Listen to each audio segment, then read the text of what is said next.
tu nous parles d'une industrie qui existe depuis 130 ans. Hein. C'est Lumière, l'aventure continue. Une plongée dans l'archéologie du 7e art avec ce second montage de dizaines de films très courts, on appelle ça des vues aussi, des deux frères ingénieurs lyonnais, dont beaucoup d'inédits, exhumé des archives de l'Institut Lumière, le tout commenté par le maître d'œuvre du projet de restauration de ces documents artistiques et historiques, Thierry Frémaux. Alors pour ceux et celles qui ne connaîtraient pas le bonhomme, c'est une personnalité incontournable du cinéma français et international, puisqu'en même temps, délégué général et sélectionneur des films du Festival de Cannes depuis une quinzaine d'années, je crois. En plus de ça, directeur de l'Institut Lumière de Lyon et de son festival annuel. Le genre de type hyperactif qui est partout dans la galaxie cinéma. Il doit voir au moins 20 films par semaine. Hein. Mais je pense que c'est un peu comme dans Mickey 17, je pense qu'ils sont plusieurs.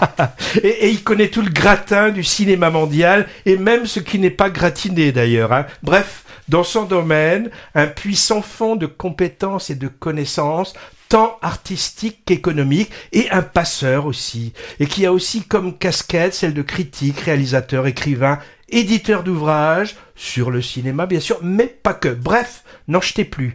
Il y a aussi, j'ai vu, quelques controverses à propos de sa personnalité et de son management, pas forcément des plus doux, disent certains. Je vais pas m'étendre, ce n'est pas le sujet. Alors c'est sa venue il y a quelques semaines pour présenter la projection de Lumière, l'aventure continue dans le cadre de l'Unipop du Jean-Eustache de Pessac qui m'a décidé à y aller. C'était la 1000e en plus, 1000e Unipop. Mais avec dans la tête l'idée un peu préconçue que bof, voir des vieilles images animées, muettes en noir et blanc, ça va pas être très sexy. Méprise totale, car quelles images et quel noir et blanc. Le travail de restauration effectué sur les bobines abîmées par le temps est vraiment magnifique et leur contextualisation par le commentaire très intéressante. Quant à l'intervention de Frémaux avant et après la projection, elle était passionnée et passionnante, riche en anecdotes diverses. Le 19 mars 1895, c'est-à-dire il y a 30 ans et quelques jours, les Frangins Lumière inventent... 130 ans. 130 ans, oui. Ah oui. Les Frangins Lumière inventaient la notion de cinématographe en tournant la manivelle d'un nouvel appareil placé devant la sortie de leur usine. Ensuite, première projection publique payante, sur grand écran, de films réalisés par leurs soins, pas plus d'1 minute chacun, pour des raisons techniques. Par exemple, les fameuses vues documentaires comme l'arrivée du train en gare de la Ciotat, qui a fait soi-disant se reculer les premiers spectateurs apeurés, ou de courts sketchs de fiction comme L'arroseur arrosé. Alors, quand je dis inventer le cinéma, ce n'est pas tant du point de vue technique, la mise au point des premiers instruments de captation du réel animé étant encore controversée. Pour les Américains, ils l'attribuent plutôt à Edison. Mais avec le travail des lumières projetées sur grand écran, on se rend compte que tout était déjà là d'un point de vue artistique. Le plan calculé, le travelling, le documentaire, la fiction, la comédie, le drame, le jeu des acteurs. C'est ce qu'on voit de façon flagrante dans cette collection présentée. Des images étonnantes, de modernité formelle, passionnantes pour leur aspect documentaire et tellement belles. Du coup, je regrette de ne pas avoir vu le premier tome de cette entreprise sortie en 2017, intitulée Lumière, l'aventure commence, surtout visible maintenant via le petit écran, seulement, ce qui est dommage. 2 bémols quand même, je sais pas si tu les auras aussi Patrick, le commentaire dit par Thierry Frémaux par-dessus les images, s'il est intéressant pour contextualiser ce qu'on voit, est parfois un peu redondant et même parfois pontifiant à l'occasion, j'ai trouvé. Et la musique, oui. Un peu trop envahissante par son volume sonore déjà, et par son systématisme. C'est de bout en bout du Gabriel Fauré, choisi parce que contemporain de ce qui est montré à l'écran. Patrick, qu'est-ce que tu penses de ce Lumière, l'aventure continue? Tu as dit déjà beaucoup de choses. Alors moi, ce qui m'a aussi aussi intéressé, c'est la mise en lumière des nombreuses inventions des frères Lumière.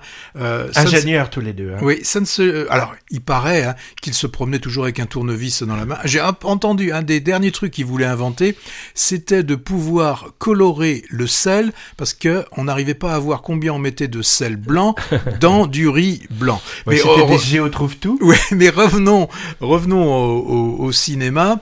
On voit par exemple qu'au-delà de l'invention donc de la caméra, du projecteur et de l'appareil qui permettait en même temps de développer les films, parce que Edison, lui, il avait fait déjà quelque chose, mais le cinéma n'était pas, j'allais dire, quelque chose qui se partageait, puisqu'il fallait les regarder dans une boîte, dans une sorte de visionneuse. Donc ils ont aussi après inventé les daguerréotypes. Hein. C'est Daguerre qui a inventé les daguerréotypes. Non, pardon, il a inventé la photo. Ils ont été les premiers à faire de la photo couleur. D'accord. Hein, c'est eux qui ont inventé tout cela. Tu l'as dit, ils ont aussi... pour des raisons techniques, ils ont inventé le plan séquence. Le plan séquence, vous savez ce que c'est un plan qui n'est pas interrompu, il n'y a pas de montage. Là, c'était des plans séquences d'une minute, parce c'était que la longueur de la bobine. C'était la longueur de la bobine, ce qui durait à peu près 50 secondes à une minute selon... Alors, il fallait aussi, puisqu'il n'y avait pas de moteur électrique, c'était... Il fallait voir le rythme. Ils avaient un rythme qui était entre 16 et 18 pour images... tourner la manivelle. 16 à 18 images secondes, ce qui nous a posé souvent des soucis lorsqu'on voyait des films qui nous étaient rediffusés, puisqu'on prenait ces anciens films et on les passait à 24 images secondes. Donc on avait toujours cette impression qu'au début du cinéma, les gens avançaient très vite. Ils avançaient pas plus vite que maintenant. Donc ça, c'est quelque chose d'intéressant. Alors, ce film, c'est un hommage aux Frères Lumière, mais c'est aussi quand même la célébration du cinéma en tant qu'art et industrie. Hein. On voit bien qu'en revoyant ces œuvres, on voit l'influence qu'ils ont pu donner sur les cinéastes pendant ces 130 ans, même jusqu'à nos cinéastes contemporains. Donc, ça nous montre comment, en fait, le cinéma a évolué tout en restant fidèle à ses racines. Ce qui est intéressant aussi, c'est de se rendre compte que de filmer sur une image argentique, ça a duré quasiment un petit peu plus d'un siècle. Hein. Ça fait quoi, une grosse vingtaine d'années à peine qu'on est passé au tournage en numérique. Donc moi je trouve que c'est un très bel hommage aux Frères Lumière, et puis ça nous permet de voir quand même qu'on a un sacré patrimoine cinématographique, et puis un petit cocorico quand même, ça fait toujours plaisir de se dire que le cinéma est né quelque part en France, et plus particulièrement à Lyon. Il paraît que la malle au trésor lyonnaise ouverte par Frémaux est encore bien remplie de bobines inédites. Hein. Avec leurs équipes, les Lumières en auraient produit plus de 1500 en voyant des opérateurs récolter des images de la fin du 19e et du début du 20e dans le monde entier. Donc le travail d'exhumation, de restauration et de montage pour diffusion continuera, j'espère, tant mieux, pour les historiens aussi, pour les ethnologues sans doute, mais surtout pour le grand public amateur de 7e art, découvrant ces anciennes perles redevenues toutes neuves.